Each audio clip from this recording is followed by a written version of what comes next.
definition. I see. It's gonna be like that all show today. You are so dumb. No, my God. don't hate on him. Don't hate on him, Ace. You are so. I'm on the roids, isn't it? All right, we're live. We are live. I don't know how long I can hold this for, you know. Would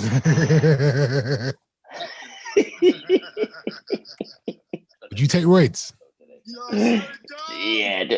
What's going on? Someone's got the computer on. Someone's behind. Is that Femi? Who's got their YouTube live? No, it was me. I was Femi, are you right? Yeah. I'm not used to it. Femi, are you all right, bro? You need a Red Bull, bruv. I'm good, man. What time you up in the morning? Super malt. Huh? What time you up this morning? 5. 5. Oh, You tired? yeah, I think I went to bed at 5. That's funny. Are you stressed, I bro? lied to you. Am I stressed? I'm a little bit stressed. There's lots going on. I'm a little bit stressed. Talk to us. Why are you under pressure, bro? What's I'm going not on? under pressure. It's just like there's a lot going on, and so obviously I'm dealing with that, and so Must be in nice. a way. What do you mean? I ain't got shit going on. That's funny. That's funny. But You yeah, know, one so of them that's ones. pretty much it, man. Got- But it's been a minute, man. How you guys been? Yeah, it's been I like told you. I you missed like went to 3 bed at shows. 5 in the morning.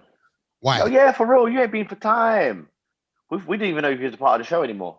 We're gonna sell your shares off to Fabo. Who's Fabo? Listen. I've made progress with that, you know. Shut up! Are you serious? Have you? What's going on? I've made progress in the fact that I think I've tracked man down. Oh, we've got him now, yeah. Yeah. You hear about this, Femi? No, tell me, please. Fabo. Listen. Basically, Ace has not been uploading the chats onto the Spotify. any platform, so I've not been able to listen. Why'd you I do realized. that? Sorry, Ace. Why'd you do that? Trying to break the tension. No, but I'm just saying. The last cut the chat that I've been able to listen to is the one that I was on, and you guys have done about 3 or 4 since then. So I'll be honest. I don't think last week's one's gonna go up because we said a few things that need to come out. Then the week before, the week before that, last week? the week before that, we were drunk. Yeah, that was great. That was a good week. Femi, we were licked. We were licked doing the show live. that show's got like 1,000 views on. Which one? Ace, it needs to go up. Ace, you can't just upload them all. What's wrong with you? I'll upload it to last week's one. That's the only one that needs to go up, right? I upload the drunk. I don't know, well. Ace. The last show I was able to see was like I was on it. Yeah, you've missed 2, right? I think I might have missed 3, but we move. All right. Yeah. Hey, he has missed 3. I think it's 4 including the week off, innit? But yeah, tell me what's going on with Fabo, please. Listen. Oh, you have to. There's people I need watching. to know what's going on. You have to tell Femi, him. let me tell you the story because these guys are gonna be on some lay thing. Yeah, my man done a move, stole our footage, ain't heard from him for 2 years, and no one knew about it until last week's show. Now I'm saying, man, get the machine and just go around there and burn him. But Sorry, these I'm man are sorry. talking about, we I'm can't say confused, this, we guys. can't say that. So apparently, allegedly, he's got some footage from our friend Damon. I don't care. I don't care no more. I don't care. Serious footage. Lee, there's people that this involves that watch this that don't listen. So he's got some work that he's meant to have done for us, but I didn't know about this work. You might be aware of it, Femi, and basically left in Damon and Ace's hands.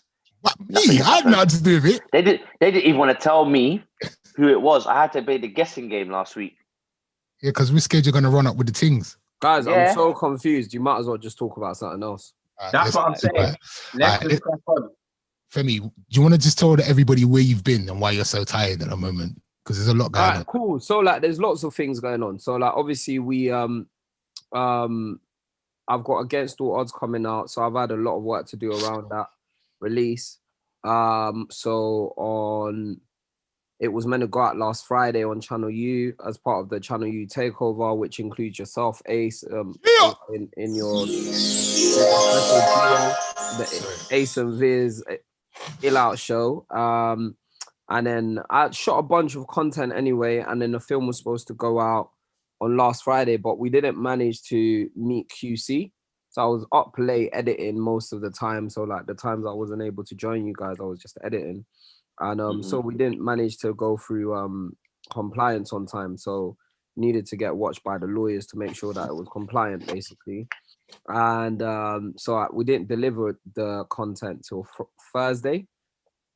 And now we've had to re-deliver. But on Thursday morning, there's some girl that works for us called Heather.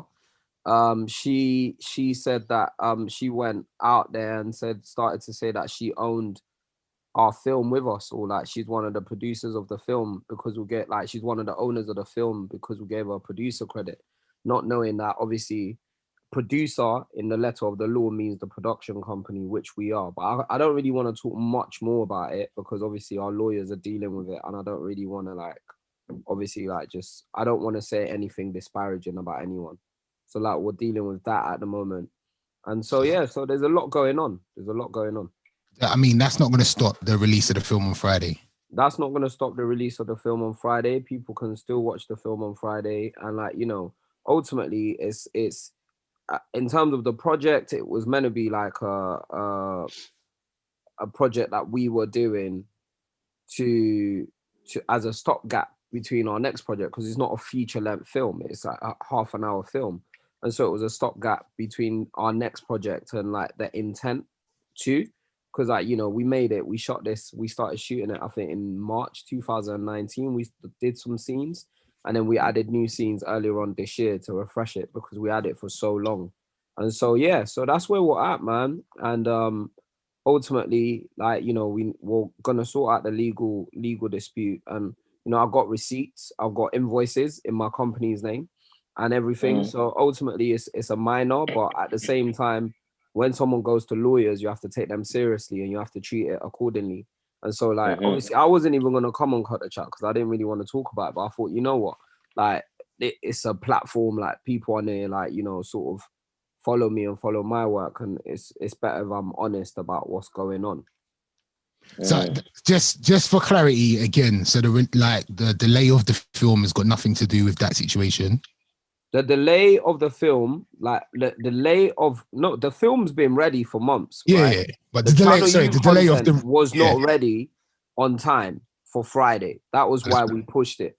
But obviously, UK Gossip TV, I think they secretly listened to our podcast, did a post pretending that, not pretending, obviously unbeknown to them, they thought we were delaying the content, the Channel U thing, because of what was going on with the girl. But the Channel U content, the Ill Out show, like she wasn't even there. She was nowhere to be seen. Like in the filming of the Ill Out show, ZZ Mills stuff that we, the ladies takeover that we did with her, the content with Poet, all of that. There's not even a dispute over that.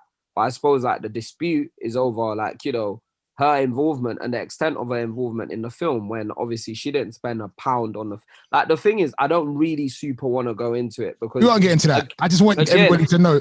I just wanted everybody to know that it had nothing to do with. No, absolutely not. And again, one thing I wanted to point out, I've got no ill will against this person. Like I've got no problems with this person. If this person just got on the phone to me, whatever grievance they think they have, we could have sorted it out. But this person's not called me. So for me, I ultimately I'm cool. I'm calm because I know I'm in the right. I've got a strong legal team.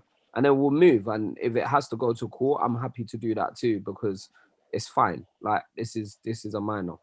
And one last thing, it's also got nothing to do with somebody that thinks that they own Channel U.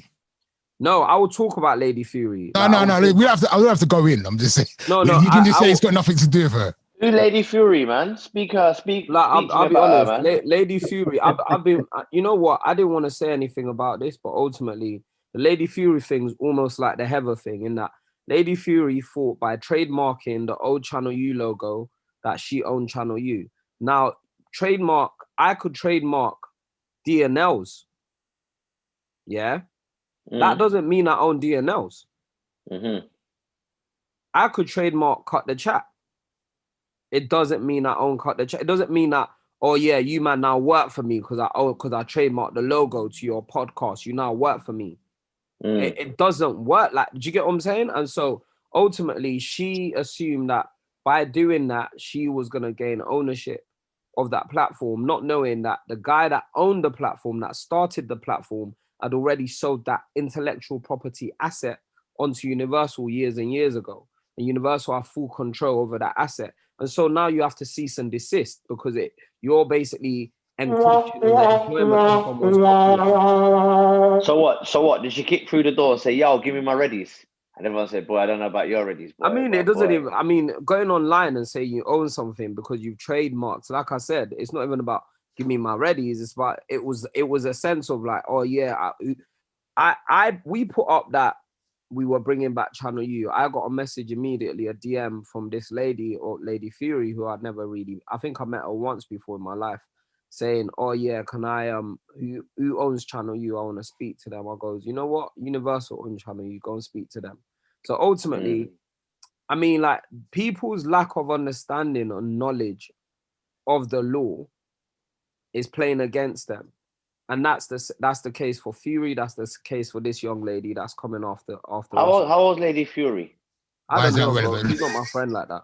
I think, you know what? I think it's, can I just say, 40. I think it's, no, she ain't that old. Don't be silly. I know where he's going with this. I was going to say, no, your old self and go and sort your business out about your looking papers.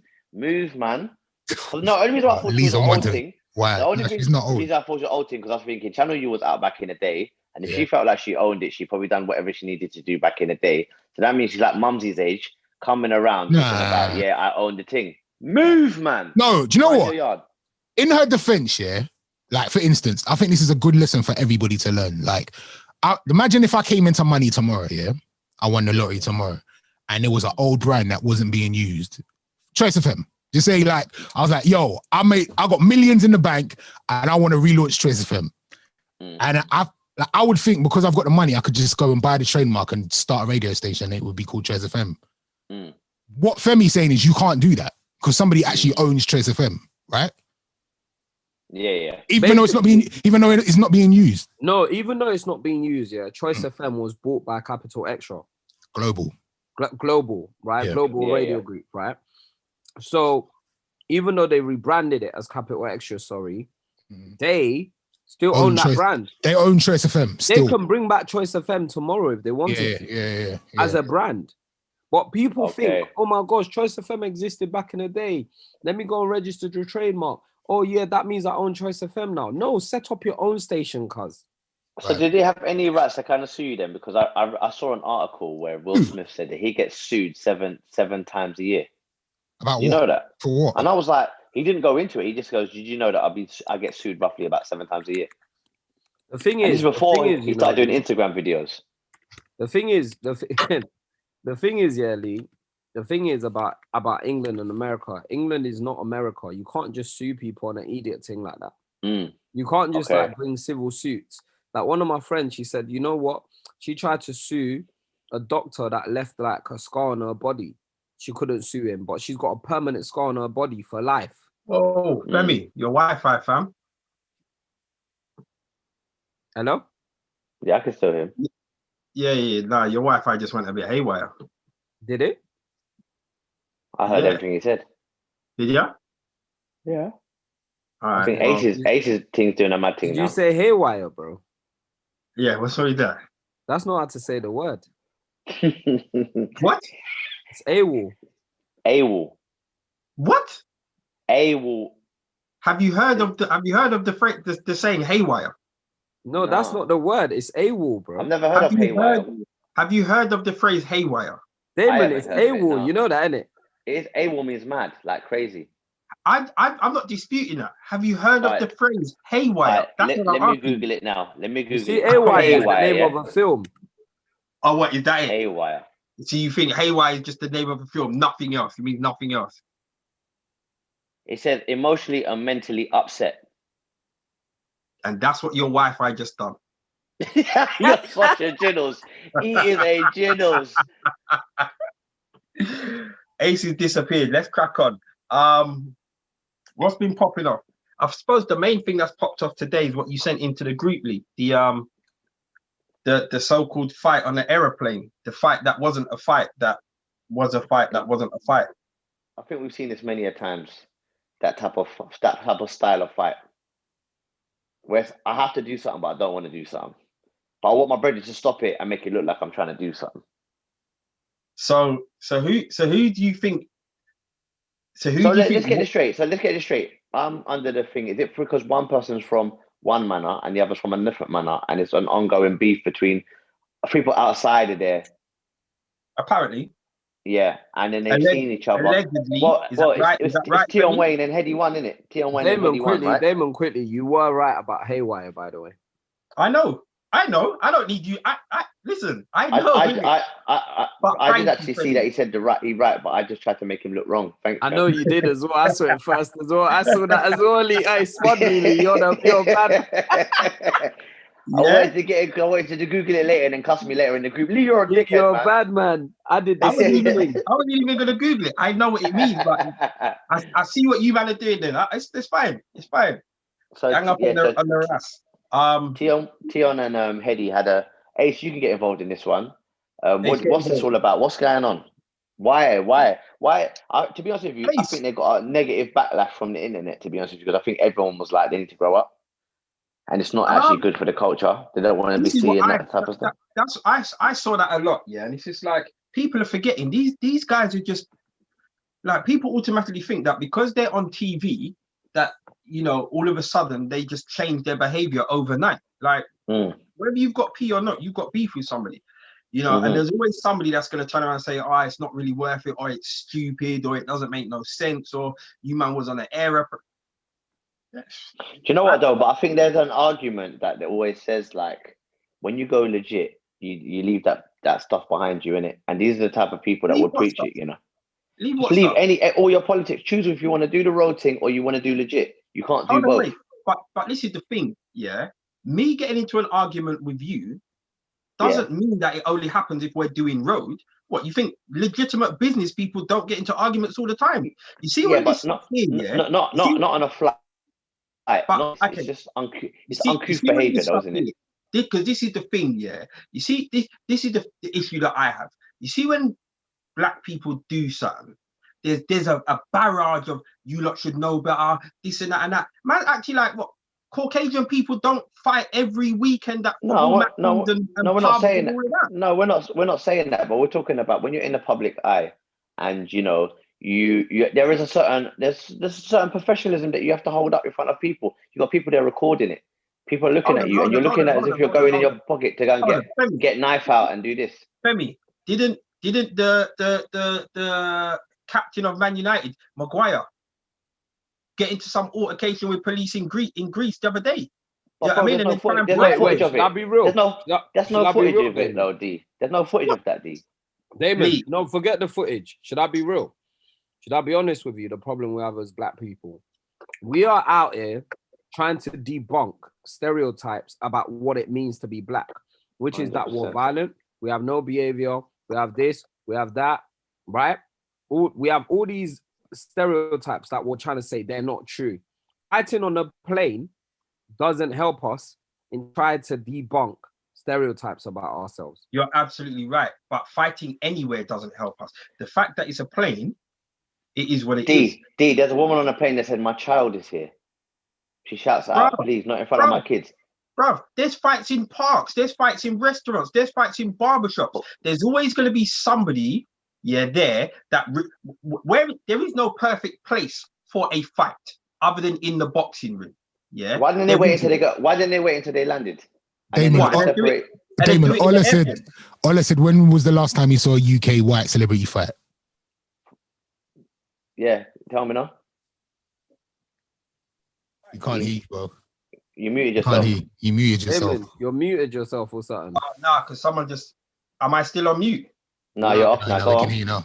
No, someone just rang me. Do you know what? The thing is.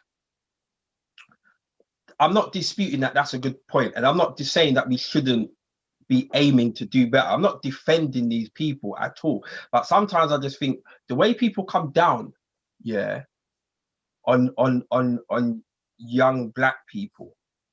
It's like we're the Oh, worst. I think we have to come down on that situation because these guys are charting though. These guys are charting. What does that mean, bro? Do you know what that means? Do you know what that I'm means not defending.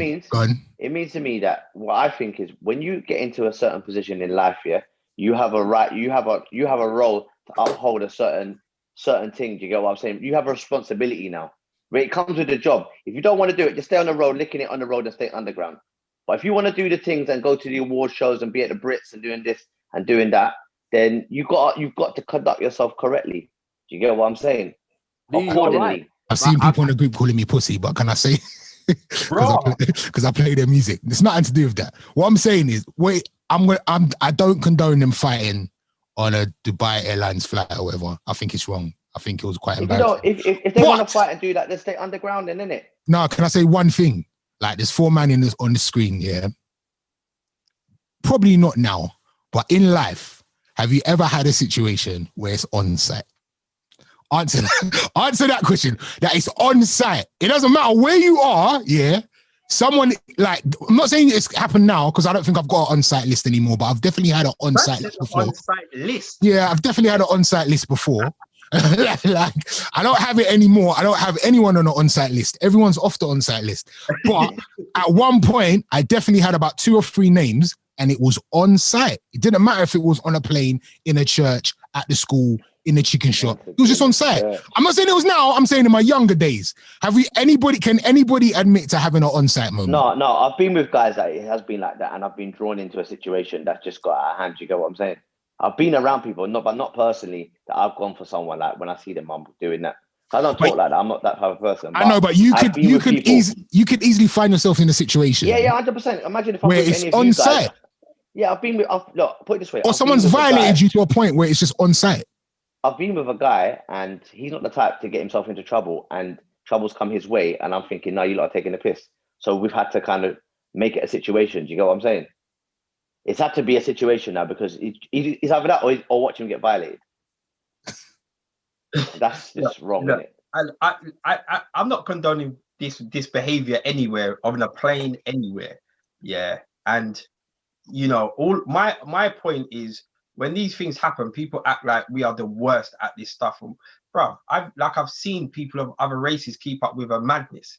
Do you know what I mean? I'm seeing people of other races on the mad drink driving thing, licking down people, famous people, 10 times more money than these lot have got. Do you know what I mean? Can you talk to us about this then? Because you're just saying these things. We need proof. This is like, you're just saying, what famous person you seen fight? All right, you see. Are you your thing jumping or something? Nah, I'm not. Nah, you see, see, this person's passed away. Show me a fight. I need to see your fight. The last time I saw a fight was Park, and it didn't end well. The last time I saw it go down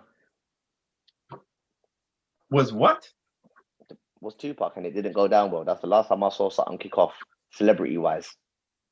I don't see it. I really don't see it, bro. I really don't see it. That's why I can't condone it, really. Do you get what I'm saying? Because these guys are charting. These guys are charting. Number 1 album. All eyes are on you at the moment. You've got so much people like proud of what you lot are doing. Like you're paving the way. Have you heard these man's lyrics? Yeah, that's what I was about to say. Lee. These man's lyrics are: if I see my up, I'll swing him. If I see him, I'll shank him. I'll quaff him.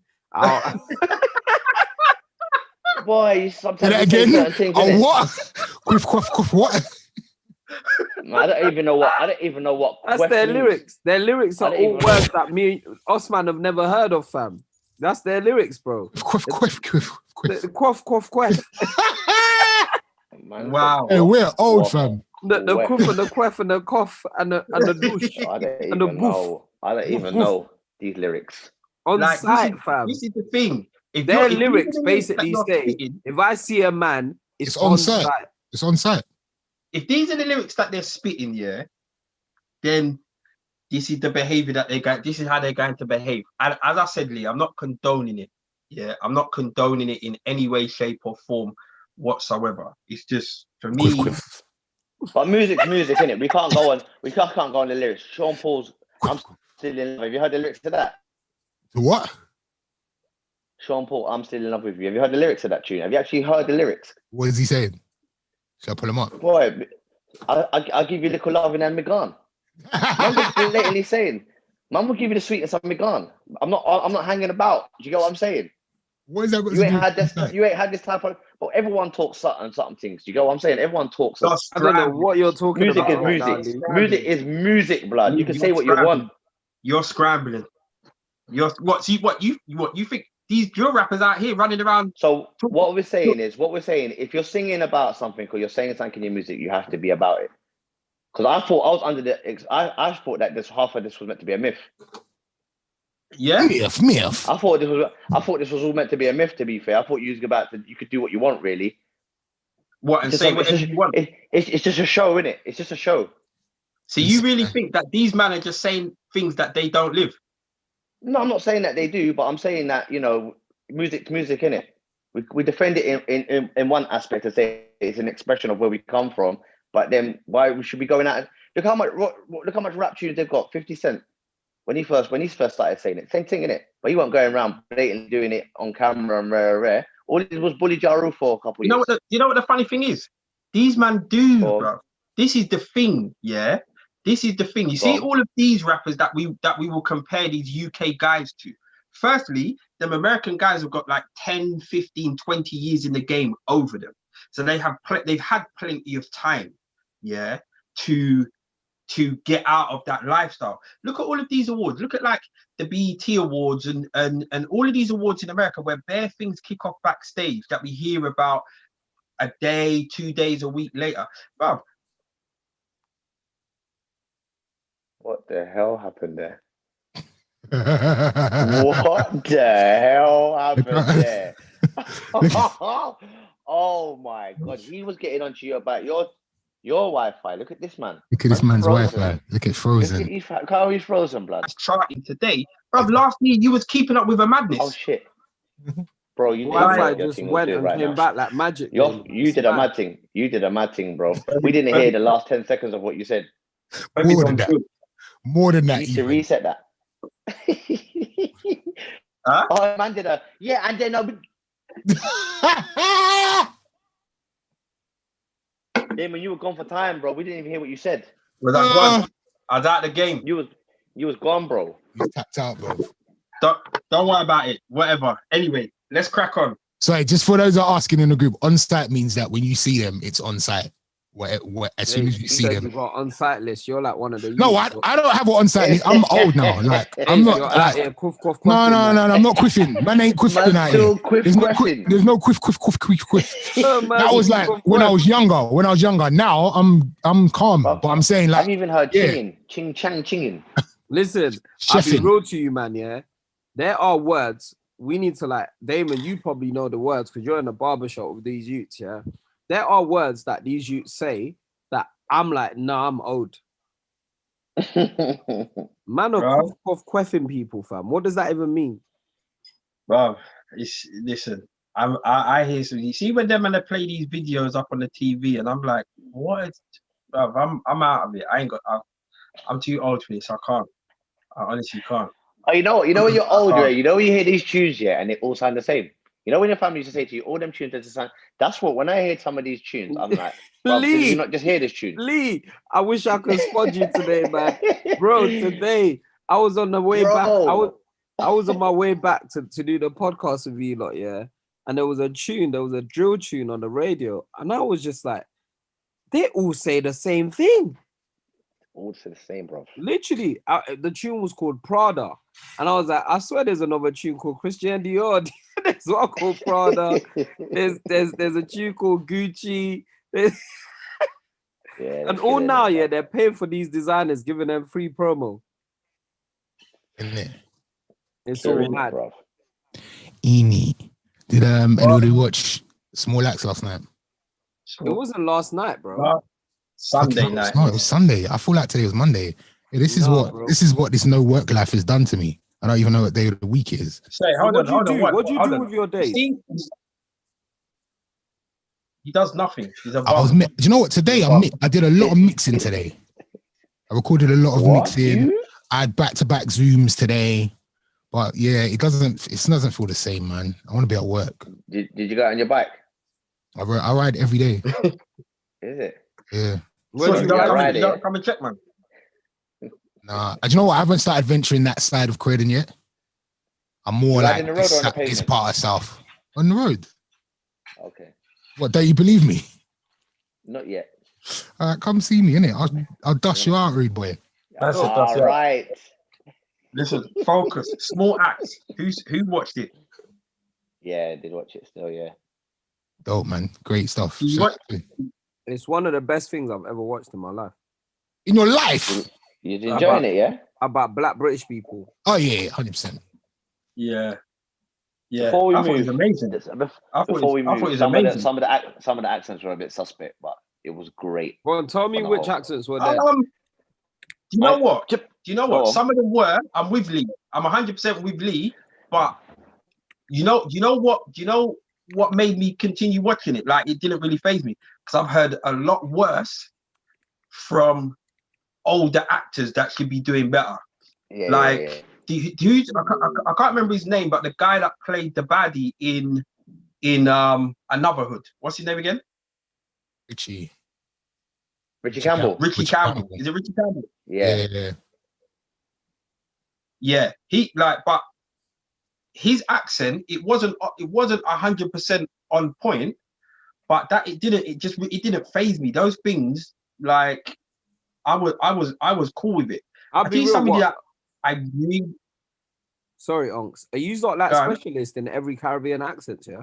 No, yeah. Well, yeah. No, do you know what it is? No, do you know what it is? Me and Damon are probably around it, so you kind of know when you're talking. Well, like every Caribbean accent.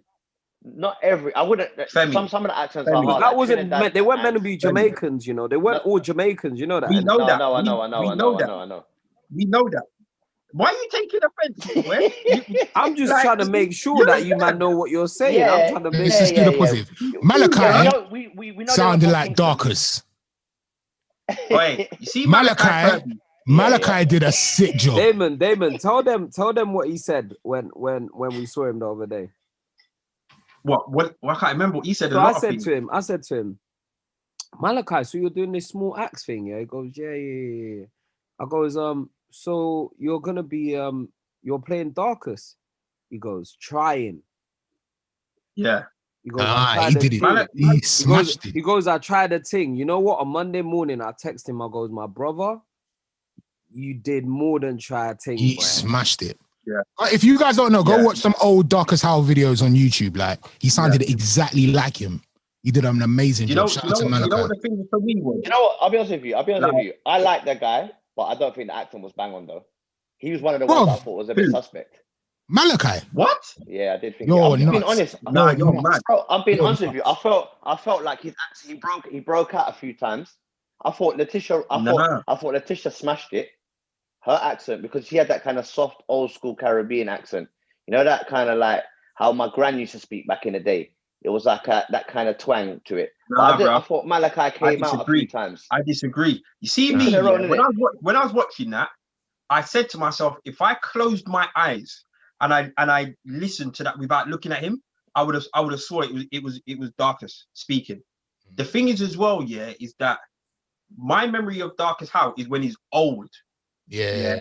And I realized something when I was watching it, is that when I first started seeing Darkus Howl on TV, the media made him out to be just some old cantankerous guy that just didn't like the police.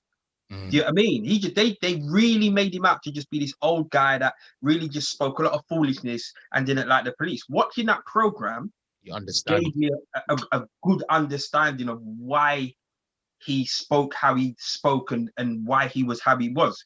Because even up until he passed away a couple of years ago, when I would see him on TV things, and I would just look at him and think, this guy's always playing devil's advocate. He's always just disagreeing with everyone. Bro, do you know what's ironic? I think he had a show on TV. Yeah, that was the name of the show. Yeah, that was the name of the show. Devil's advocate, it wasn't it? Yeah. But now watching this, I think, I get him. And honestly, I think for me, the standout guy was Malachi Kirby. I think, obviously, the guy who played Frank, he was on point as well. I couldn't fault that production at all. I really couldn't. Fam, it's what, like I said, yeah. Obviously, maybe it's a story like I know. So my close friend, that Frank Krishlow's his dad. Oh, wow. Like one of my close friends from college. Like that's his dad. And so for me, like knowing their story, like, but not even in that level of depth. Like his daughter's like an actress that I've come up with, and I know, like Leonora Krishlow, and like his younger daughter. That's his daughter. Yeah, that's his daughter, bro. Oh, wow. So Okay. this is not years and years ago. Like, do you get what I'm saying? These narratives are relative to people that we know now. Do you know what I mean? Yeah. And so like his other daughter was like seeing someone that we all know, like an actor that we all know. Like, do you know what I mean? So it's close to home. It's very close to home. And so you've got that element, and then obviously Darkus from Island Records, who's played an instrumental part in my career. And that's his dad. That they're portraying there. So in a way, it's like, for me, it was such a special moment to see like the history of these people that we know out there and like being acknowledged in the right way. Do you know when I knew it was wicked? When you're watching the court scene, yeah, and you're watching the judge, and he's really just not like the way he's wording things. They really push them, like they have to go and learn the laws of the land and come correct in the courtroom, and they're still. Should I be real, Lee? Should I be real? Someone was saying to me, like, them lot knew their rights, boy. And you know what I said to them? I goes, you know what? Their generation are, as a mass, are a lot more educated than we are today. Yeah, of course. But like, they made a point of being smart. Like, those people there, yeah, only were able to get through all of that because they were smart. Yeah. Like, they didn't do it because they were aggy. They didn't do it because they were angry. They did it because they educated themselves and they were mad intelligent. And like, you know, and the fact that they were well-read to the point where they could represent themselves in court alongside barristers and actually win the case. It's unheard of. Yeah, that's crazy, isn't it? It's unheard of.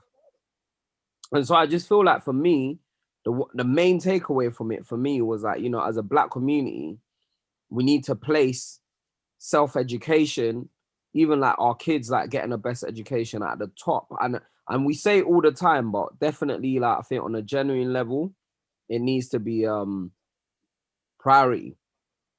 You know what I liked about the court scene as well is, you see when the solicitor come through and it was like, yeah, you should plead guilty. Yeah.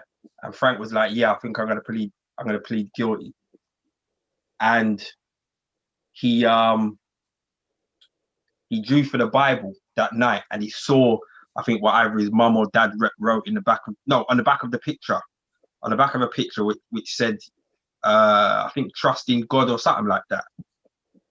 And I'm watching this thing here, and I'm looking at it, and I'm like, your fate, your liberty, you're putting in the hands of somebody who knows nothing about you. Yeah, bro, you know what the reality is?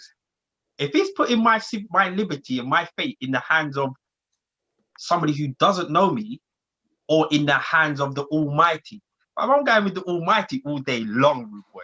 That's just had no faith in it. That's just had no faith, bro. No faith whatsoever. Like, whatless. You know, okay, yeah, you've got some that have got you back, but the reality is, and I've always said this in the barbershop and everyone around me. You see if I'm right, I'm not losing. I'm not losing at all. Like, I'm not. Like, yeah, I mean, I loved it. I can't wait for this coming Sunday. There's five of them, innit?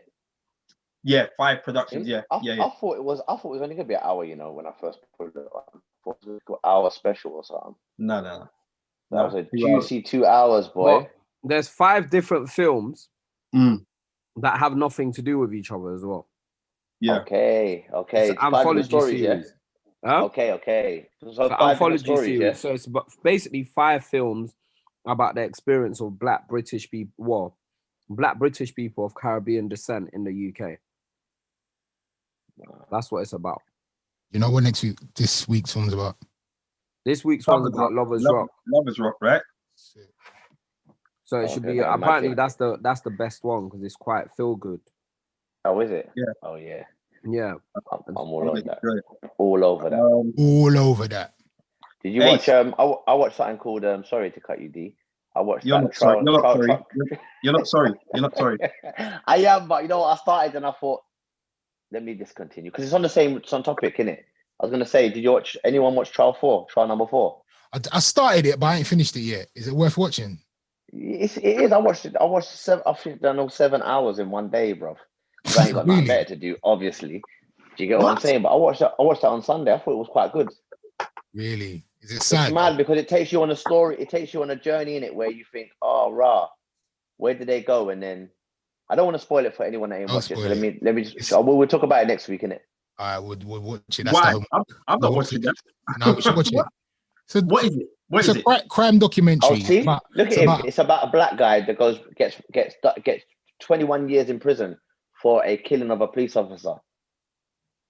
I watched that. Yeah, it's about my people. I watched it. See, you know you're the CUNT. You're a CUNT. But I ain't watching that. I ain't watching that. Yeah, I started watching it this evening, and I thought to myself, I don't want to depress myself. I'm all right, man. Yeah, it's a mad one. You know what? I want to see it. That's why I'm looking forward to the Lovers Rock thing. I think I want to see more uplifting stuff about black people, man. Yeah, so I watch The Wiz regular. Seriously, you watch The Wiz regular? 100%. Probably you need to grow up. What's The Wiz? Michael Jackson.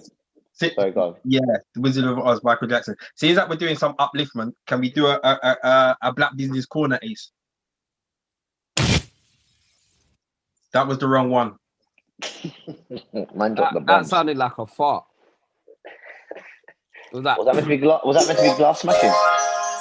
Black Business Corner. Lee. This one is about your boy Lee. Which boy? So, Black Business Corner, this week we bring Uncle John's Bakery. Okay. Mensa. Samuel Mensa. Are we getting him on the line? Are we getting him on the line? Nah, because he's your boy, but nah. So, Uncle John's Bakery, the UK's #1 Ghanaian Afro-Caribbean bakery.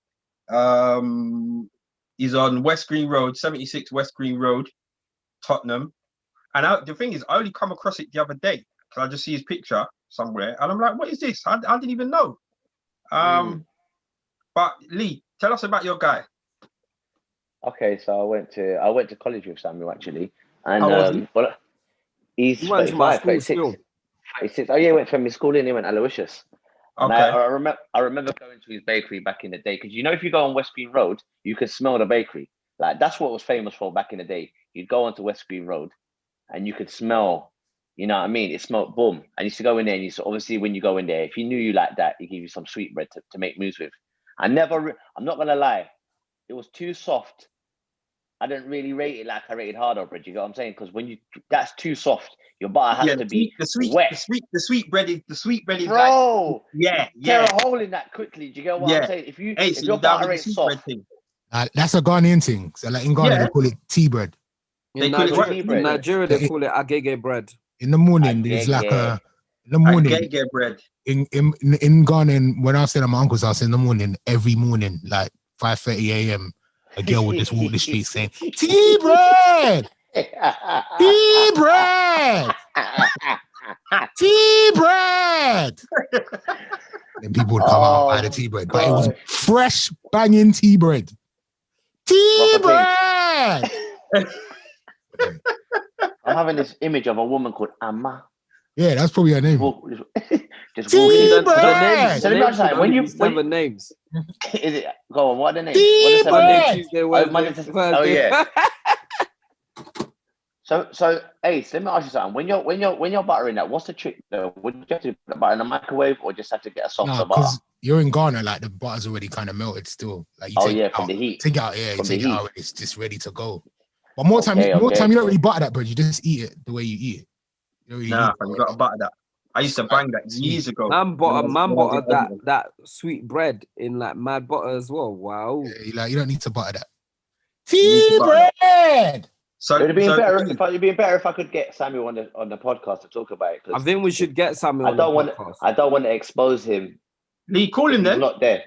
Message him now. All right. Let me message him. Hold on. Message him. You do what you're doing. We'll crack on. And if we Can we talk yeah, about some people keep asking if we can talk about Octavian? Right. So I was gonna Ace. I sent this to you, right? I sent you what we're talking about today, and so have a look, Ace. So I was speaking earlier about this Octavian thing. Yeah. Do you remember a couple months ago, Femi, that we briefly spoke about Rodney P, and that there was allegations made against him about, you know, domestic violence in past relationships, but we didn't really have much to go on, and it would have sounded a bit kind of gossipy, so we didn't really dwell on it that much. And obviously this thing with Octavian,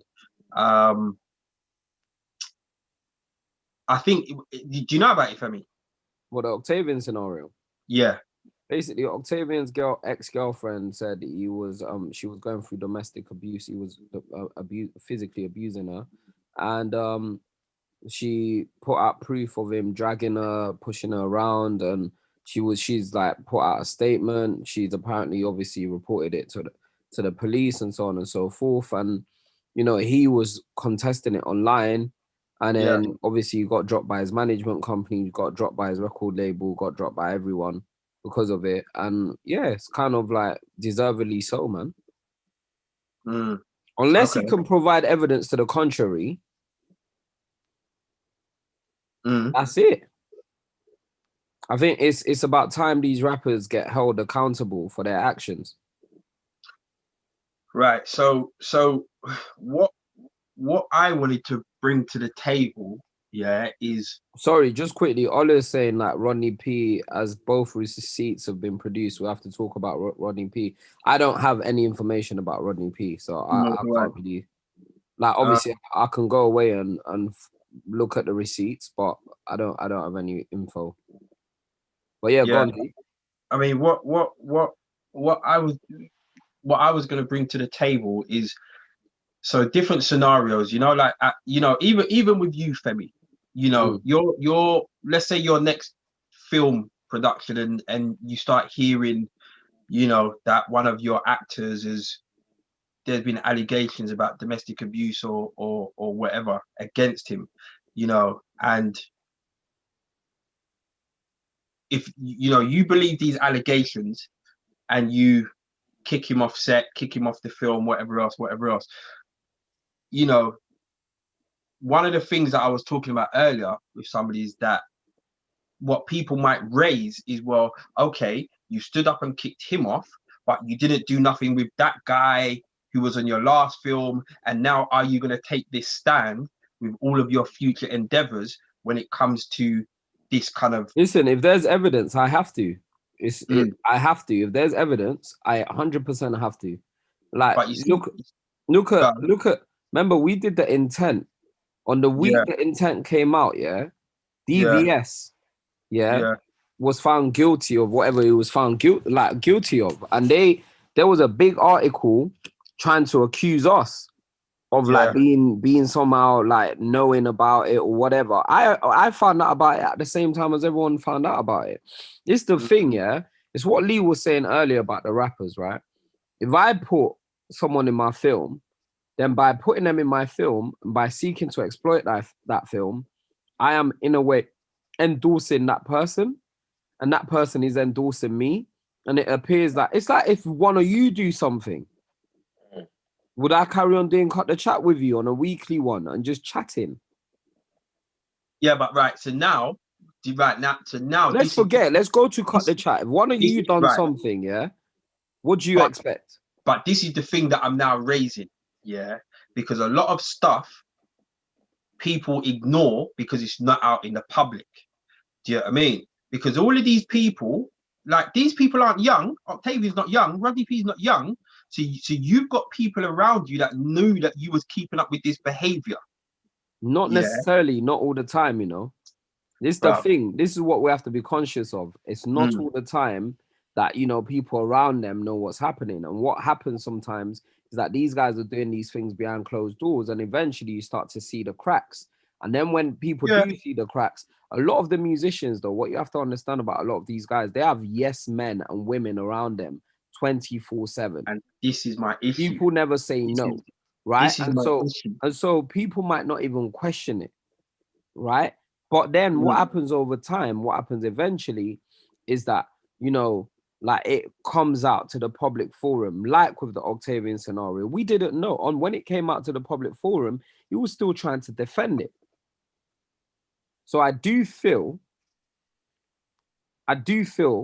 that, you know, we need to take a stand the minute we see something like that. The minute, like, you know, a woman comes forward and say something like that, we need to take a stand and we need to be very assertive as quickly as possible.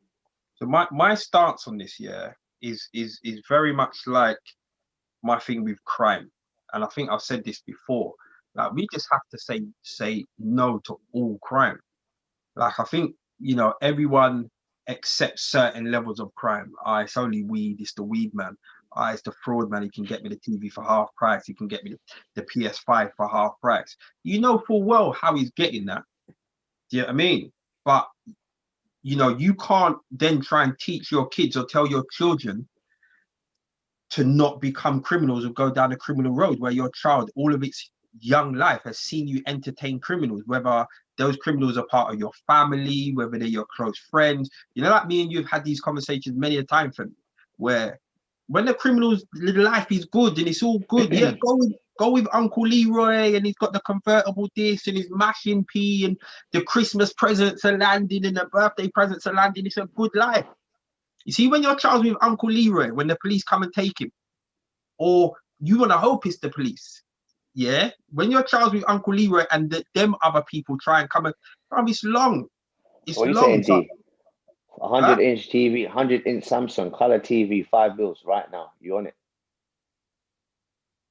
Come on. We chat after the show. Nah, that's funny. Well, like, I suppose that, you know, there's certain things that, you know, that's not even relative to our culture. I think domestic abuse, like during lockdown. No, during lockdown it went up as well. And you look at the unfortunate situation where these, like, I lived when I first got married, I lived in this flat in Camden.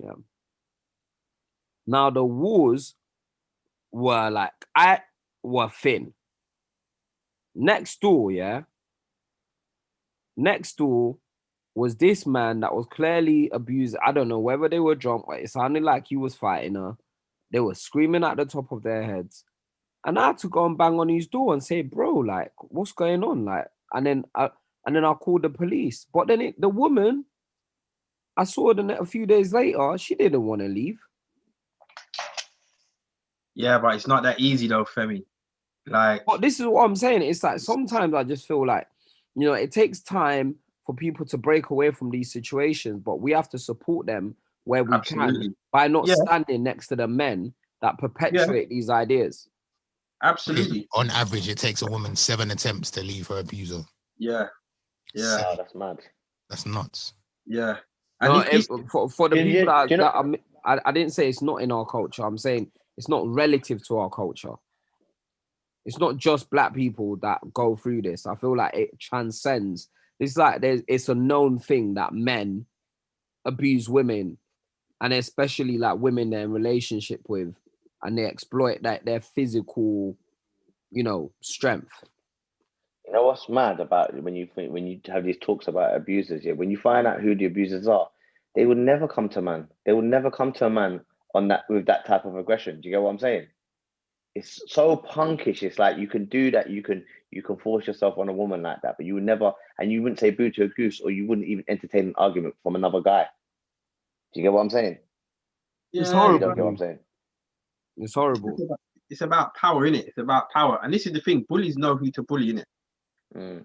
Like, you know, and I think, you know, because I had a lengthy conversation with somebody today, and we were just talking about various elements of it. Because even as men, yeah, you see if one of your female friends, mum, aunt, brethren, sister, daughter, come and told you this, yeah, man's first reaction is, man needs to go and bust this man's head on site. Yeah, on site. But then this is the thing. This episode needs to be called On Site. On site. On site. On site. But sometimes, you know, they just need to tell somebody. They don't want you to do nothing. Because right at that moment in time, that will just make it worse for them. Because they're not in a position to leave yet or make moves to try. You understand? But sometimes they just need somebody to know. They just need to tell somebody. You know, it's hard. It's hard. I've got a friend, and her sister. She told me her sister was going for a madness. Yeah, and the thing is, it fractured the family as well, because obviously everyone's attitude is, you need to leave him. You need to leave him. You need to leave him. She hasn't left. Now that causes arguments with you and them. Oh, what are you doing? Why are you not leaving? Bloody, bloody, blah. You know, you bump into the guy on road. You said something. You stuck it on him. Now he goes back and it's more drama. Blah. There's so much involved. But I remember when she told me, one of the first things I said is, listen, I'm like, on your word, like, me and my brothers will roll up there and do, and she was grateful, but the reality is, it doesn't work like that. Do you know what I'm saying? Like, it doesn't. Sometimes it may do, sometimes it may not. But this has been going on for years as well. And the girl, the lady in question, I'm not going to say her name, all strength to her, because she finally broke away from the guy, come out, put up a couple posts on social media talking about her experience with this guy, you know, and finally, but it's like what you said, it took a very, very, very long time, a very long time. And it's just sad, but I'm with you, Femi. I think we just need to just, you know, all of these people that are involved in this, we just need to out them and just shame them, let them know that, you know what, you can't keep up with that kind of behavior around me, in the film industry, in the music industry, whatever. It can't run. It can't, for whatever way. But I don't know. I mean, it's a mad one, and it's upsetting. Because yeah, I actually know a couple of girls that have been through it, and boy, for me, it's one of the worst things in the world. But bro, bun that. Anyone that puts their hand on a woman is a prick. That's it. You're a pussy, and fuck you on site. Tell them again. Like, in it. All right, can we move on? to the other side. What else was on the list, Ace? Sainsbury's. Yes. Sainsbury's. Sainsbury's. Have you seen the advert? Seen the advert. Yeah, I saw the advert. Honestly, though, I don't know. Like, you know, our white listeners, what's wrong with your people, man? No, honestly, we've got white people. Like, I want you to go DM us on Cut the Chat on our Twitter, Instagram, even if you don't want to talk in a group chat. Honestly, like, what is the problem with your people? Got time in it. They got time, bro. You know what? You know what though? But this is the thing, yeah. This is the thing. If you're a Caucasian person that doesn't have any dealings with black people, why do and black there are people call white people Caucasian? Where does that even come from? Have you heard white people calling themselves Caucasian? No. But where does that come from? I see one. But then I haven't heard white people calling black people brothers. There you go. Huh? No, Damon, Anyway. I'm confused. I really want to know. Confused. I want help. I want to get to the I'll let you talk. Right. I want to get to the bottom of this Caucasian thing. Let's stick to the topic. Let's stick to the topic. Right. Wow. Yeah. There's a lot of white people in this country that don't and it's no fault of their own. It's just where they live geographically, where they are in the country. They don't interact with black people or Cornwall and that. Somalians, Eritreans, whatever. So when they've seen an advert, for they probably can't relate, to be fair. Shopping, they can't. But they can't relate. The fact is the reality, though, isn't it? I saw one. I saw a comment today. I saw a comment today that said, "This is not my reality." Yeah, I saw that comment. Caucasian. Like Caucasian. But Caucasian. Caucasian. Where's that coming from? That's Ace's sounding, isn't it? It's from Google. You were just point off Damon. Listen. Caucasian. Nah, look. Okay, Ace. The thing is that apparently there's 3 adverts. There's 5, I think, and it 5. Well, there might be 5. I know of 3, and there is an advert with a white family. I think there's an advert with an Asian family. I like ZZ Mills's comment earlier today, which said, "Big up ZZ." Over the years, we've been screaming about racism, and none of you lot can see it. But all of a sudden, you see one advert from Sainsbury's, and now you lot can. Your eyes are open. It's a liberty. It's a liberty. You know what? It's like, that when that comment that I read, and I felt like the person was like, I can't identify with this advert, so I won't be shopping there. And I thought to myself, so all these years as a kid, when I grew up in this country, hung around in this country, went to school in this country, primary school, nursery, and I'm watching telly and I can't identify with no. That's not they don't care about that. I don't have no right to say nothing. Do you get what I'm saying? I thought, what a cheat to say something like that. So just because you can't identify, that means we shouldn't have we shouldn't be able to see this. They're fierce, man. I'm trying to find some of my favorite tweets from that day. They were wild. They were wild. I mean, because when I first saw the advert, I saw all the people talking about racism. When I saw the advert, I'm like, what for this? And then it hit me, like, there was no white people in the advert. But do you know what? Do you remember this advert back in the day? Yeah, I don't know if you remember it, Femi, because it was like we used to be young, and Damon would have been an adult though. But it was an advert where it was like all white people. I don't know if it was Crisp and Dry. It was a famous white woman in it. She used to be a comedian, and what happened is she would move, and it was all naked, and it would move like the bottle, and it would cover the private parts, and then she would take the pants and bring it over, and it would cover her chest. Do you remember this famous advert years ago? Vaguely. I must have been like 5, 10. Do you remember it, Ace? No. Oh my God. I'm gonna send it. I'm gonna send it to you. What I'm gonna say, because I remember watching adverts back in the day, and thinking, these white people live in big houses, man. Or like any adverts in general, like they'd have a massive garden, they're playing with the dog.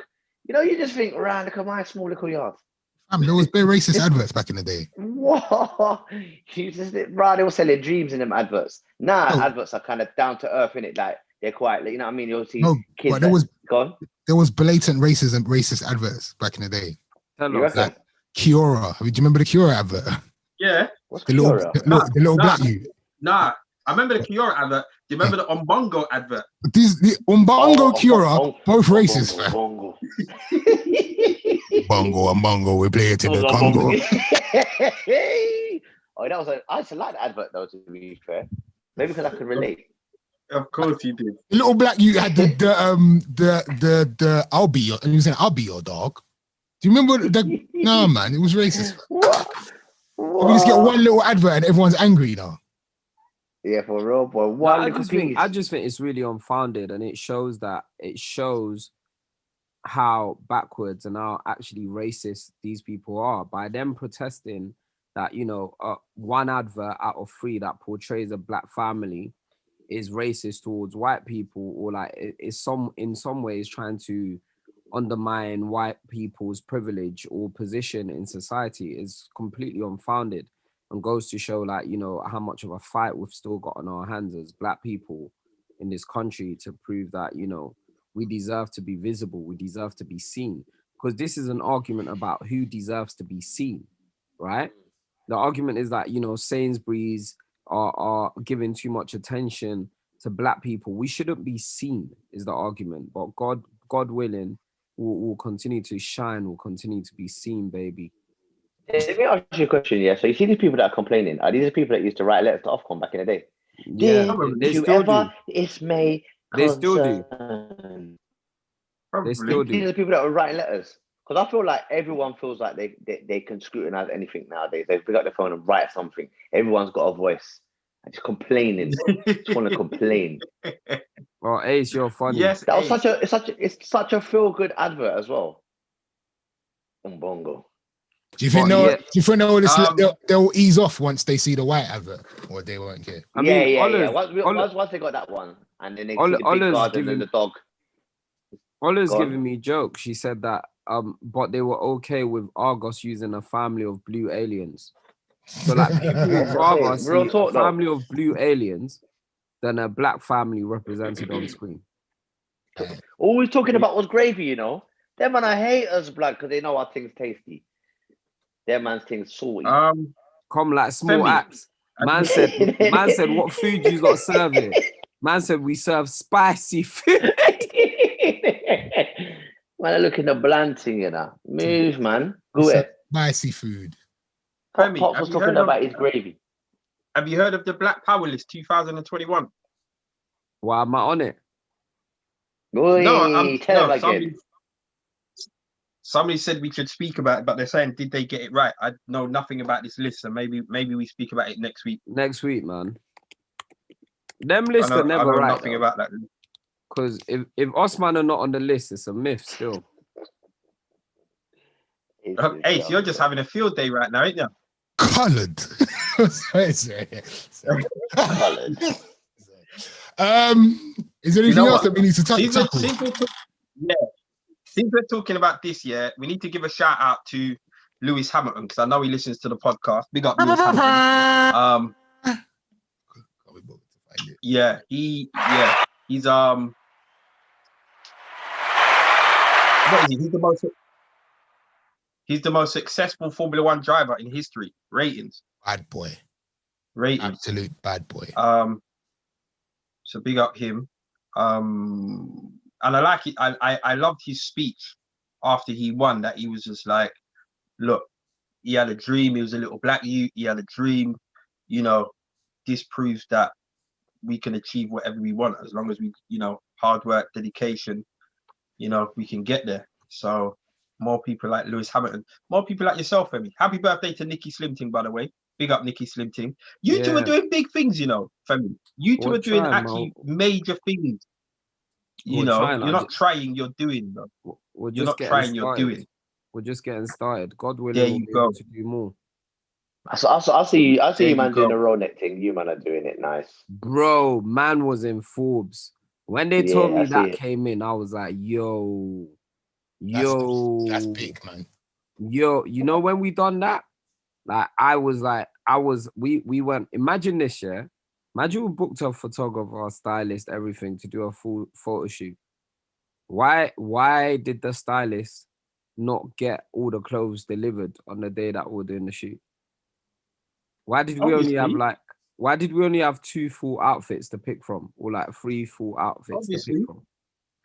Because that only happens to black youth from the hood that are trying to come up, but they're not really rating. No, bro, it was black stylists still. Let's not make not everything's racialized. I'm racializing everything, fam. No, not everything. I'm racializing everything. Not everything. I'm racializing everything. The Ace, why have you got like pictures just randomly behind? You got time today, innit? I do have time. I ain't gonna work tomorrow. He's a Zoom expert now, innit? No, but honestly, thank you guys, man. You know what? It's been fun just to continue to grow and work hard and try to make something of ourselves for ourselves, our family, our friends, and to try to have an impact on the community and of us as black people, and realizing like what we can do in terms of like being self-starters and generating our own ideas and doing what we want to do and being drivers of our own destiny. I think that's really super important for me in what I do. I like that. That sounds like church still. You know what that also sounds like? What's that tune? Though ain't on us, we're fabulous. You know how it starts. Oh yeah, that's how it starts, isn't it? Yeah, Jaheim. fabulous. Jaheim. Have you been seeing a picture of him going around? Oh man, sad, isn't it? Oh, bro. But next to Too Short or whoever it was. But I think I've said on this podcast a couple of times, like I follow Jaheim on social media and his posts are wild. Like, what does he post? So like I said, after the Deontay Wilder fight, he was going in on Tyson Fury for like days about how Tyson Fury was cheating. He's a Trump supporter, Jaheim. Why are we laughing? And he just says wild thing. Go on there. It's quite sad. It's quite sad. What happened to his life though? Does he still record? Selena, I was watching some interview with Selena Johnson and she was telling the story about how she almost had a fight with him in the studio because he just went mad all of a sudden. I think he's not very well. Let's pray for Jaheim.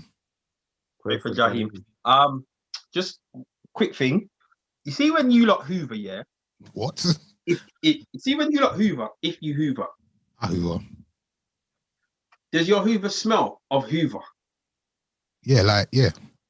Just smells of hoover, yeah? Yeah, but my thing's got a fragrance thing at the back, so it smells like it blows out a fragrance. My one does not smell. I've got Dyson. Yeah, same here. Dyson. V8. All right. So I'll be real, my thing doesn't smell. I'm not even being rude. I'm being real. All right. So for any of you the Hoover smell. Right. For any of you listeners that have Hoovers, that have a Henry or whatever, where you've got a bag or a filter, here's a little thing for you. Henry, you know. Yeah, Henry's the boom thing. So Henry's the heavyweight thing, blood. You need 2 hands to carry that. Lee, tell them again. And a little while ago, I was visiting some close friends of mine before lockdown, and I'm gonna say his name, Ty. Big up Ty. Big up Amy. Big up Ty. Ty started hoovering, and the house smelled mad. Yeah, smelled proper mad. Anyway, cut to the chase. Them man there put essential oils on the filter and on the hoover bag. So when they're hoovering, they're just freshening up the yard. It smelled absolutely mental. Yeah, I was gonna make out that it was my hack, but it's not. Is this a life hack? Well, okay. You know, it's a little thing. You can do shake and vac as well, innit? You know, shake and vac. They don't make on the hard floor. Is shake and vac still a thing? Yeah, it is. Yeah, we use it here, but you can't use it on the hard floor, Lee. So don't try to interrupt me when I'm doing my thing. You can't use it on the hard floor. Don't interrupt me when I'm doing my thing. Are you one of them man that hoover the parquet? Brethren, everything get hoover, cuz the walls get hoover, everything get hoover.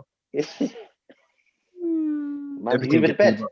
Sarah, your hoover's bagless, but you do have a filter. So drop a couple drops of essential oils on the filter and run that. You can thank me later. Essential oils. Essential oils. The flora will work the same way. The flora. Is this our last topic? Yeah, there was more that I sent to Ace, but you sent everything. You spoke about everything. Ace yeah, this could be our last one. This could be our. We're done. I think we're done. We're done. Yeah. This is our last one. Can we have the on-site episode? Fem. Ace. Can you give them all the Channel U information quickly before we go? So, on Friday night at 7 p.m, if you've got Sky, you're going to turn your channel to 373. If you've got Virgin, you're going to turn your channel to 345. If you live in Manchester and you've got Freeview, you can watch this on channel 89. Just Manchester only if you've got Freeview. But if you've got Sky, 373.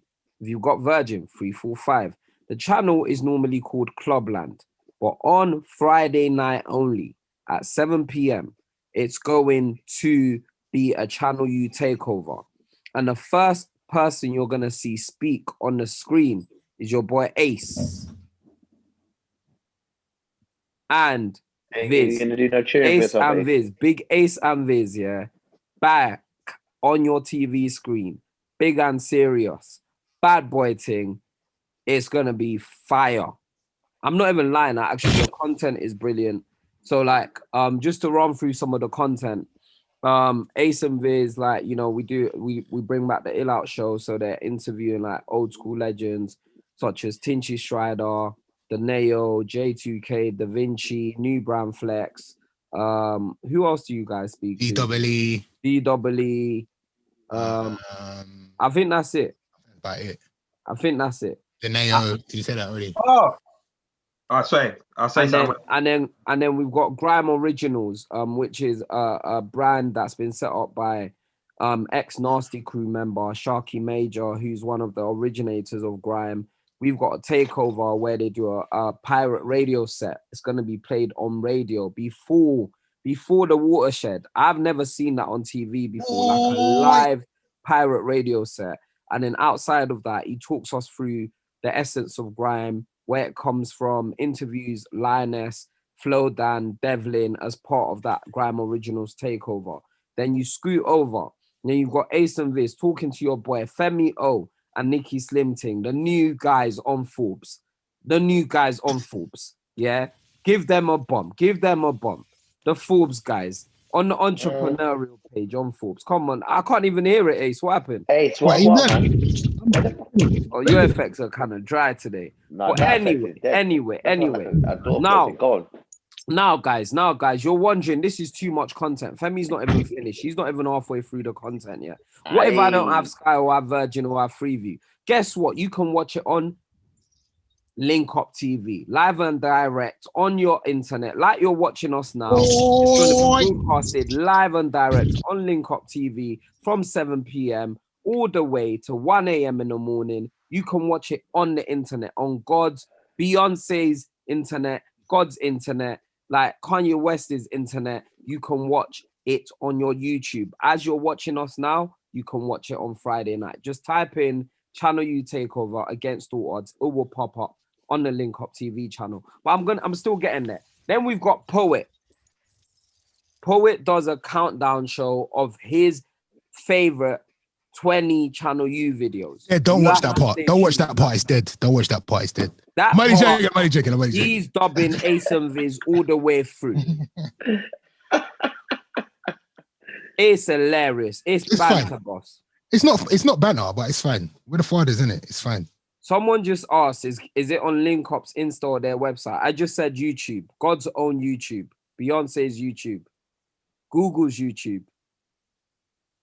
Jesus' YouTube. Ace, are we doing the I've got two more. Damon, I'm not done yet. I'm not done. 1 second for me. Are we doing that, Ace? What do you want to do? Ask us anything. In the last 2 minutes. Yeah. I'll put it on. Yeah.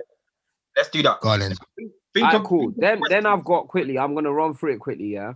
I've got Ace and Viz. We've got Ace and Viz. We've got Poet.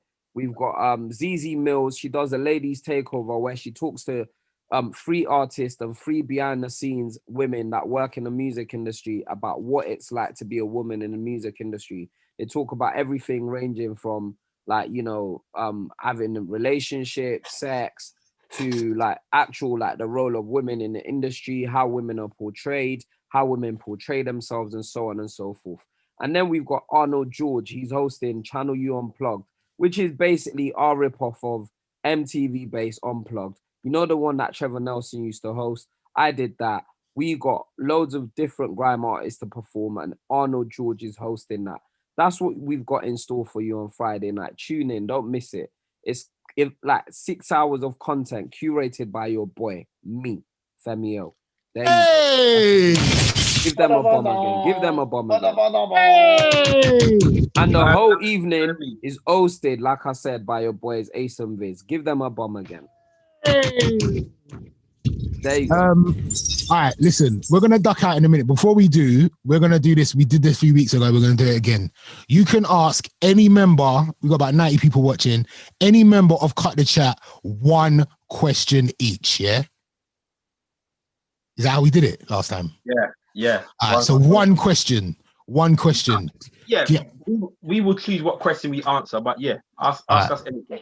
Ask anything. Before we also go, we gotta say rest in peace to man like Dez. Yeah, Dez was a ledge. Yeah, Dez was TV gold, man. Absolute ledge. So rest in peace to Des O'Connor. Yeah, for real. No, I know no one's got no Des O'Connor stories. No, I met him, you know. Swear down. What? Online, sorry. Oh, don't say that.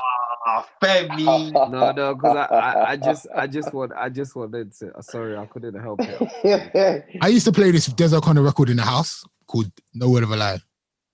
Dicka Dum Dum. What? What's it called? Yeah, the rhythm is like Dicka Dum Dum, Dicka Dum Dum. I'm gonna find it. Wait, and you used to play in what? Your house? I used to play it in the house and mix it with Craig Mack flavor in your ear. Shut up, I Ace. swear down. I swear down. Des O'Connor, Dicka Dum Dum. We should I bet your mum take loves that, innit? we should tell that to number one. Ace, there's a question for you. What's the question? Who was on your on-site list? I know who was on the on-site list. And there's no more list, right? Nah, so can I go back to that? Because I don't want people to think I'm a violent person. So I had an on-site list, yeah, and it was like one person that was on it who violated me back in the day. Then the list went. Then the list came back. But then now the list is gone. But one list I did have, yeah, I'm gonna be honest, because you lot are family and I can just tell you, one list that I had since secondary school was the any excuse list. You know, like that person that you don't necessarily know why you hate them, yeah, but if they give you an excuse, then they might get punched up.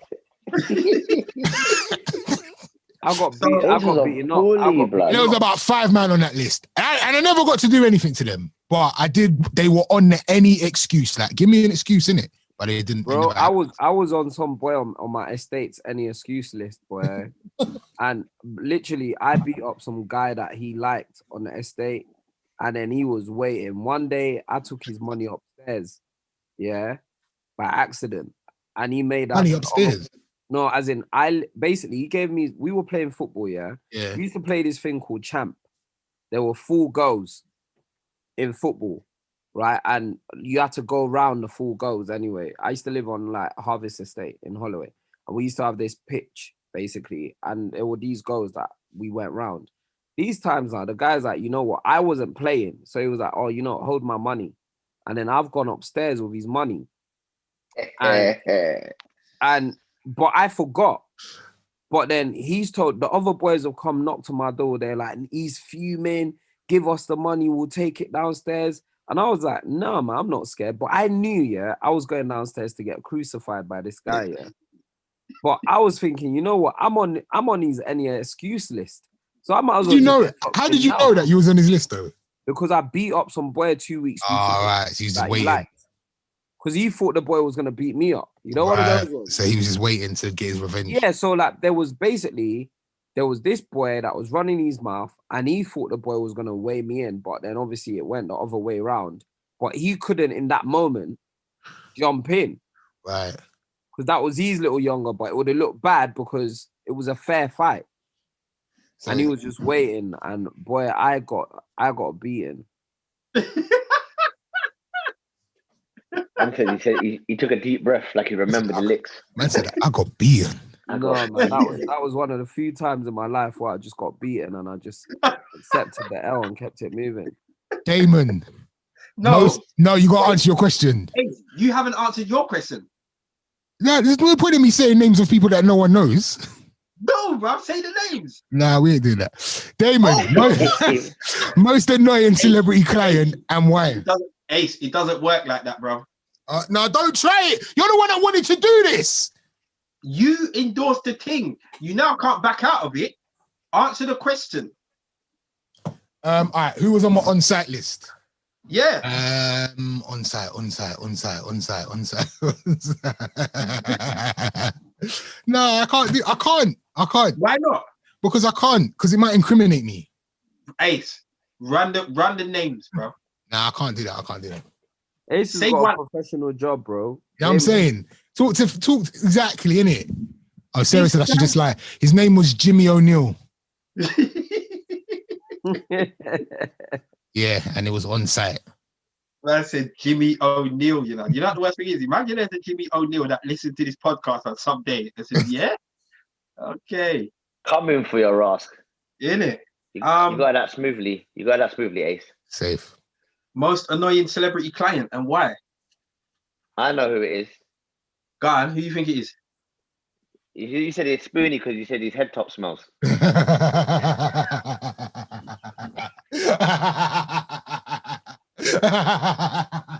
What? What? I remember you telling me that back in the day. I can't remember what day. I can't remember what day, but you told me that. Don't start these silly rumors, Lee. Do you remember that 3 hours of Lee and Spoonie this day night? Yeah. Back to back. Too funny. You got finished though. Lee got finished. You've never recovered from that day. Nah, you got finished. You know I hate us, bro, man. How did you let him? That was the first time I saw my own teammates turn on me. I was like, nah, you know what it is? I'll be real, Lee, yeah. I've never heard no one run dub plate on you like that in my life. You let a garage DJ beat you, bro. You remember, you're a comedian. Remember, in my defense, yeah. Remember when you watch it back, you lot made it look like it was worse than it was. But it wasn't even that bad. I ripped him, and you man just laughing at his jokes. You didn't. You man do that. I noticed that you man do that to me all the time. You know. You lost. Unfortunately. And you know what? I hear the truth. Do you want to hear the truth? I prefer Viz.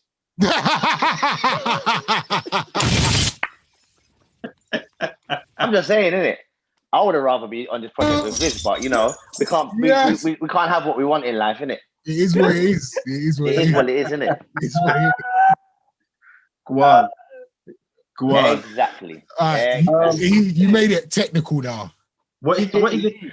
Lee, what was Lee's worst comedy job? Worst comedy job. I think I spoke about this one, the one in Luton, innit? When I done Luton, and by the time I got on stage, it was like 1 a.m, and no one was listening to me. So I just pretended. I pretended to say jokes just so I could get my money, and at the end, the promoter didn't pay me. I thought no one was listening, did it? So I was just like, how can you pretend to say jokes? No, bro, imagine this. In Luton, they brought me on about 1 something in the morning. Everyone was drunk. You know, like how everyone's having a normal conversation, and the host was dry in it. He didn't even he knew it was going to be hard work. So he thought, right, what I'll do, all right, Lee's coming on now, and then everyone's still talking. I'm standing there, and no one's paying attention at all. So I was just like, okay, then I'm just going to talk to myself, and then ga. And then I kind of just jammed for about 10 minutes, and I was like, fuck this, I'm gone. Walked off the stage. I remember the promoter just looking at me and saying, nah, not enough. And I got to that show in Luton at 6 o'clock, you know. I'd been there for 6 hours, 7 hours, no papers. That's mad. Yeah, mad. It happens. Damon? No, I'm not swerving. I was trying to think. Because I forget them. The safest answer is R. Kelly. Nah. The most annoying was probably my first celebrity client, Joe Budden, years ago. Remember when the song came out? Like, what is it? Pump it up. Yeah, pump it up. That tune was big. Do. You know why that's so funny? Can I just say to cut in on your thing? It's because whenever people ask me about my worst interview, I always say Joe Budden. Yeah. Well, you both need to tell us why. Oh, you first.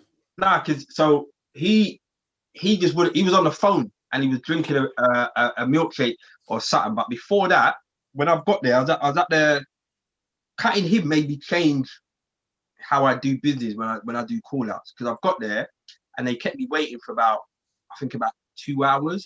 I think it was at the Ivy in Covent Garden years ago. And so I've got there now waiting. Then they turn up and he said something like, "You're the barber." I'm like, "Yeah." He goes, "Can you cut hair?" So my response was, "Can you rap?" Oh, violation. You see, when I said that, it semi-popped off, yeah, and his manager just left the room. Like, his manager just left. Wait, did he have hair them days then? Was it a bar thing? I think he did. He did. I think he did. Anyway, the manager's come back and it's just like, "Look, we got a crack on." And I'm saying to the manager, "Bridget, you can't ask me, can I cut hair? I'm here. I'm a barber, innit?" Like, but I didn't really, you know me, I weren't listening to them man there. I was listening to Barry Hammond and all of that kind of stuff there. So I didn't know this guy.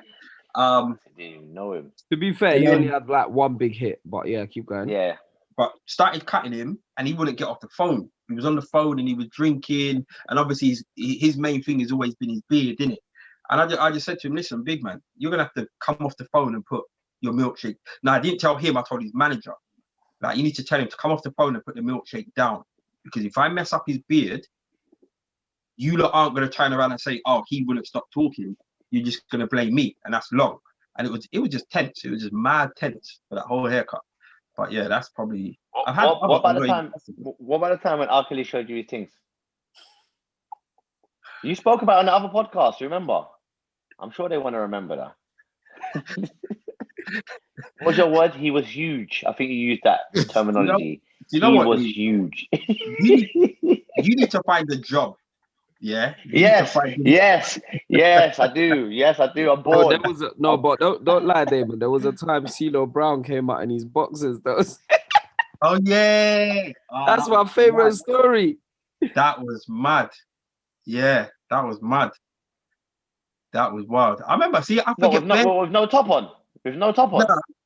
Nah, he come out. Yeah, I'm cutting him, but he's come out early in the morning, and he's come This is out. baggy. Like, yeah, but part of his things was just hanging out from underneath. Mad. Oh Mad. shit. I should write a book one day, because there's been some mad things. There's been Man some said his mad hood was things. hanging out, boy. No, you need to write a book called Cutting Through Life, boy. Bruv, something like that. Some of the things that You know what? Let me write it for you. You get what I'm saying? Let me embellish the stories for you. Bruv, I'll have them stories looking crisp, bro. Trust me. You're all right. You're all right. Femi, I'm gonna ask you a question, because ain't no one got no questions for Femi. So I'm gonna ask you a question. Ace needs to do his Joe Budden. Oh no, my story's nowhere near as funny as Damon's. But yeah, we interviewed Joe Budden when that song came out and he was coming over to do his first show. And man, like, kicked the studio door in and like not threw a chair, but you know, like he's like moved the chair out of the way and he just sat down and just didn't say hello to no one. But I later found out that the promoter had just picked him up from the airport and took him straight to the radio station and didn't even tell him that he was going to do radio promo. Yeah. So he just wasn't in a good mood. But we didn't know that. We was just like, and I was a fan of Joe Budden at the time. I proper loved Joe Budden. I'm a fan now, but at the time I was like, yeah, this guy's the truth. And then he came in and just gave us the shittest interview. And this is one thing. So he was beefing with Game at the time, yeah, and Game was G Unit, but Joe was wearing a G Unit t-shirt. And so I was like, Rob, bro, you're wearing a G Unit t-shirt. And he's like, yeah, so like wanted beef because I was asking him about the t-shirt. Man got touchy about it. So yeah, but I'm a huge Joe Budden fan now, but at the time I was vexed that the interview was so shit. Someone asked, we did this before. Ola is asking, if you had to completely change careers, skill and talent provided, what would you pick? Oh, that's a good one, I think we've done this one. Yeah. We did this on a podcast that we did at the London Podcast Festival. Yeah. Well, we can do our old jobs. What so what do you mean? Like if we could retrain to do something? Yeah, if you could retrain, reskill, whatever the government advert was, what would that be? Oh, what I want to do? I'd be a lawyer because that's what I trained to do anyway, and I don't do that right now. I have no idea. Ace basically said he's never had another job. What did you go uni to study? Media production and technology. So what he does now, isn't it? What you do now? Yeah. But if you couldn't do this, what else would you rather do? I'd probably still work in radio, but in production, but not on air. You think you'd forever work in radio? Yeah, I think so. I'm sure I would. I traveled. You know, I thought about it just now. Spreading my seed. Mine is easy, boy. Easy. Easy. I think I'd like to be a drummer. Wow. That's some rock and roll shit. That's some rock and roll shit. I like that. I think I'd like to be a drummer. I've got I'm cool with what's that small singer? The kind of new Michael Jackson. I can never remember his name. Who? Bruno Mars. Bruno Mars. I'm cool Yeah. with his drummer. Like from when that man was over. So me and how? You can't say. Because I cut them when they came over. But I still chat to his drummer, some guy called E Panda. And bro, he's like he's just lit, bro. Like just traveling the world being a drummer. You're not in the mad limelight, but you're still the guy. Yeah. We them bitches. Women love drummers as well. No, Lee. Women do love drummers. Imagine that. We them Give bitches. the drummers some. Women love drummers. Drummers be getting that pussy. Hey. I don't want to put anyone on blast. I don't want to put anyone on blast, but whenever like the live lounge is on, I have female members of staff come in and they're like, "What does the drummer look like today?" Is it them ones there? They love the drummer. Have you ever been to a concert, yeah? And then they're shouting at everyone one by one, and then the drummer just starts fast. He starts getting in. The drummers part is always the littest. Starts getting in. Are you smoking? Bass guitar gets no love. He's just. That's boring, isn't it? Boring. Hey, Femi, what? You know, I'll be a singer, you know. I think I'll be a singer, you know. So you'd be a singer? Yeah, slow jams. Like the new kind of like new wave slow jams. You know? Frank Ocean. Miguel kind of. Yeah. But you know, if I'm gonna be a singer, I want to incorporate me doing it like Prince with a guitar. What are you saying? You be on Jam Supernova set, innit? What? That's your vibe. Oh shit, I'll be doing that neo soul sound. That neo soul sound. New levels. You know the ones that. Well, you know when I'm performing, I just stop and just talk. How y'all doing this evening? What? One of them, man, cocky like Ross. Take off his t-shirt, nothing con, skinny jeans with the flare, bringing back boot cuts. That rock and roll shit. That just I do what I want. Fam, boot cuts are back, you know. Yeah, I'm bringing them back in. You can't even see my crep no more, and I'm wearing the big Balenciagas underneath them. But you still can't see because my bottoms are so hench. I watched some, what's it called? Jimi Hendrix thing concert on BBC the other day, a documentary. Bro, do you see all the white people that came out to see him? It was a mad thing. And when was this, like the 70s? Yeah, my man standing with no top on. He had a piece of string around tying his bifro. Bro, he's playing the guitar for his intro was about half an hour before he even started singing. I was like, this man is a killer. Killing the game. He had girls just going around him like that. Have you seen the film with Andre 3000? No, is it out? Nah. It's been out for years. See, this is the thing. I was waiting for that film to come. When can I watch that on? What's it called? Netflix. I don't know where it's on, but I can't remember what it was called now. By My Side or something. Is it my Epps meant to be doing the what's it called film as well? The what's his name? Richie Pryor film. Isn't that meant to be? I don't think he's doing it anymore. So yeah, the Jimi Hendrix film came out in 2013. And is it good? It's a weird, but I enjoyed it. I might order it on Prime still. I like them kind of music them film. No, bro. Film, it was obviously like it was 2013. It was decent. I think it's definitely a must watch. He was a troubled character. Was he, Jimmy? Yeah, they show him. Like, I watched snapping about his woman in the thing as well. Disgusting. Oh, is it? Oh yeah. No, that's long. I saw the James Brown one the other day actually with what's his name in it.